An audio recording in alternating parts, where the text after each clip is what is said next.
కొరువు పెట్టండి. వద్దు. మా అమ్మ బతుకున్నన్నాళ్ళు ఆవిడ ఏ కోరిక తీర్చని దుర్మార్గుణ్ణి. పోతూ పోతూ ఆవిడ నిన్నే తలకొరువు పెట్టమని చెప్పింది.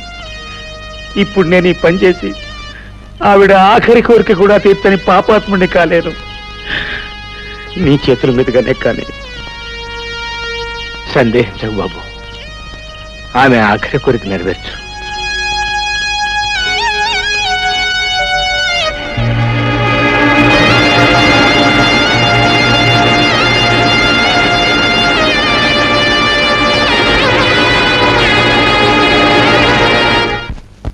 పద్మ,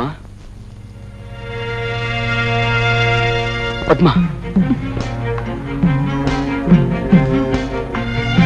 పద్మ, నా మాటని ఈ ఊరి పెద్దలు ప్రజలు ఎవరూ నమ్మలేదు. కనీసం నా మనసు తెలిసిన నువ్వేనా? ఇంకా ఏదో చెప్పాలని ఎందుకు తాపత్రయపడతావు? 10 మంది ముందు పంచాయతీలో సాక్ష్యాలతో సహా శిక్ష పడ్డాక ఇంకా నన్ను నమ్మించాలని చూస్తున్నావా? పద్మ, ఎక్కడి వాడివో ఎలాంటి వాడివో తెలియకుండా నిన్ను ప్రేమించినందుకు నాకు బాగా బుద్ధి చెప్పావు. కళ్ళు మూసుకుపోయి నేను తొందరపడుంటే నా బ్రతుకు కూడా లక్ష్మి బ్రతుకులా అంతమై ఉండేది. పద్మ, నీలాంటి నీచుడితో అసలు మాట్లాడమే పొరపాటు. అవును గురు, అడిగాని తన్నే ఊరి నుంచి బయటికి ఇంటిచాడు మీ బాబు. అంతే మరి. నాలంటూడి మీద చేసుకుంటే అలాగే జరుగుద్ది. అరివో సాంబా గురు, ఇప్పుడు మనం ఏం చేస్తున్నారా? పట్నం వీధుల్లో పెట్టలేటకెళ్దాం గురు. ఏది సన్నాసి, పట్నంలో పెట్టలు వీధులో తిరగవరా? మరి ఎక్కడుంటాయి గురు? అలా చూపెడతాను.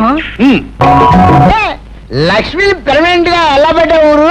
ఏముంది, దాన్ని పెళ్లిసుకుంటానని ఎక్కడ పడితే అక్కడ చేతులేసి ఓటేశాను, నమ్మేసింది. అంతేకాదురా, మన ప్రభావంతో అది రోజులు వారలేగాక నెల కూడా వెప్పింది.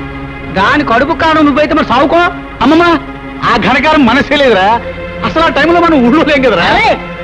ఏ మొత్తం తప్పులన్నీ ఎత్తిరేసుకుని ఆరిగాడు పొలివారు దాడిపోయాడు. మనమే చేసుకుంటే ఎవరికైనా అదే గతి. అంతేకాదురా, మన ప్రభావంతో అది రోజులు వారలేగాక నెల కూడా వెప్పింది. దాని కడుపు కాను నువ్వైతే మరి సావుకో. అమ్మమ్మ, ఆ ఘనకారం మనసే లేదురా. అసలు ఆ టైంలో మనం ఊళ్ళో లేం కదరా. ఏ మొత్తం తప్పులన్నీ ఎత్తిరేసుకుని ఆరిగాడు పొలివారు దాడిపోయాడు. మనమే చేసుకుంటే ఎవరికైనా అదే గతి. మరి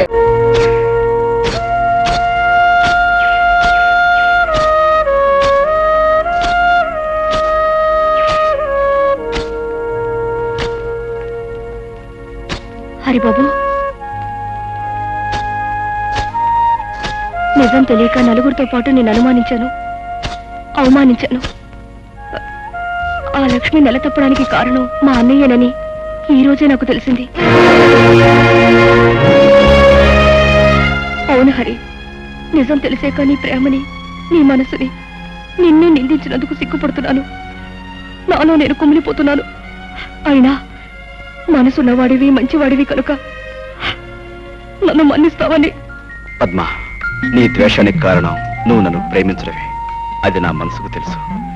ఆ పరిస్థితిలో ఉన్న ఏ ఆడపిల్లైనా తన వాడనుకున్నవాడు అంత తప్పు చేశాడంటే తప్పకుండా బాధపడుతుంది, నీలాగే ప్రవర్తిస్తుంది. అది నీ తప్పు కాదు. ఇందులో మా తప్పు కూడా ఉంది. మమ్మల్ని కూడా క్షమించాలి. పునరా, మమ్మల్ని తనులా ఆదరించుతూ నిన్ను అనుమానించాం. అన్నా, మమ్మల్ని చెప్పుతో కొట్టినా తప్పులేదు. చచ్చా, అవే మాటలు. హరి, నువ్వు వాడిని నిజంగా చెప్పుతో కొట్టావనుకో, అది పుచ్చుకుని పారిపోవాలని వాడతాను. అరే ఓ సాంబా గురు, ఇప్పుడు మనం ఏం చేస్తున్నారా?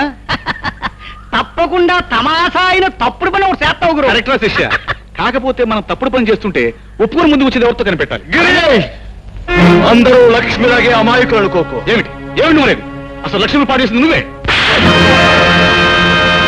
పంచాయతీ జరిగిన రోజు నువ్వు ఊళ్ళో లేకపోబట్టి బతికిపోయావు. ఈ రోజు నీ అంతు చూస్తాను.